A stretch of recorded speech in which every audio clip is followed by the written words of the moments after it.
jawi aad u macaan, dhawaquna iyo shanqartuna yar tahay, shimbiraha codkoodana aad ku raaxaysanayso. Dadku islama wada oga, laakiin dhawaqa shimbiraha wuxuu dawo u yahay stresska. Siday u qaylinayaan waa raaxo. Labada xilli ay socdaanna waa labada xilli naxariista iyo jacaylka la dareemo. Waa subaxii iyo galabkii. Waa qorax soo baxa iyo qorax dhaca. Intaba dadku ma wada gartaan, laakiin in yar baa Ilaahay garadsiiyey. Adigana hadduu stress ku hayo, bulshada ka soo dhex bax.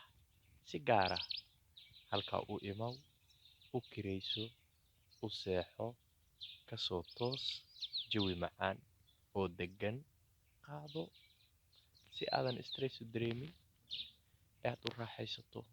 Qofka ag hadli ma leh, qof kaali selfie kula geli ma leh, qof iga qaad ku dhihi ma leh. Jawiga kaligaa baa saa ugu raaxaysan.